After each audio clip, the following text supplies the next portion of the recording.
चोर बड़े ही आराम से आते हैं और किसी घर या दुकान नहीं बल्कि राष्ट्रपति भवन से बड़े ही आराम और सेकंडों में 42 लाख रुपए की चोरी कर फरार हो जाते हैं। जी हाँ, आपने सही सुना। यह हैरान करने वाली और चौंकाने वाली खबर फ्रांस से सामने आई है। दुनिया के सबसे सुरक्षित और प्रतिष्ठित ठिकानों में गिने जाने वाले फ्रांस के राष्ट्रपति भवन एलिसे पैलेस से बर्तन चोरी होने का मामला सामने आया है। सवाल यही है, जहां सुरक्षा के कई स्तर हो, वहां ऐसी घटना कैसे हो सकती है। दरअसल फ्रांस के राष्ट्रपति भवन में आधिकारिक भोज, राजकीय रात्रि भोज और अंतर्राष्ट्रीय मेहमानों के लिए विशेष डिनर आयोजित किए जाते हैं।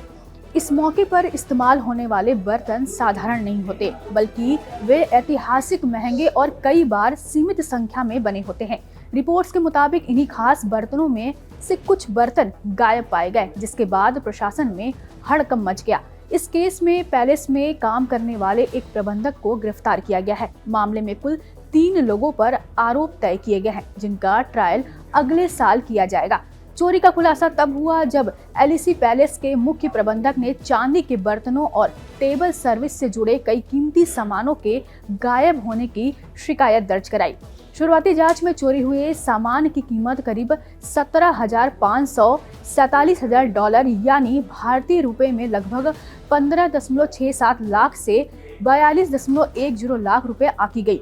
पुलिस जांच में पता चला कि आरोपी का रिश्ता एक ऐसी कंपनी की मैनेजर से था जो ऑनलाइन प्लेटफॉर्म पर कीमती वस्तुएं बेचती है। इसके अलावा ऐसे एश ट्रे भी मिले जो आम लोगों के लिए उपलब्ध नहीं होते। इसके बाद पुलिस ने आरोपी के पर्सनल लॉकर, उसकी कार और उसके घर की तलाशी ली।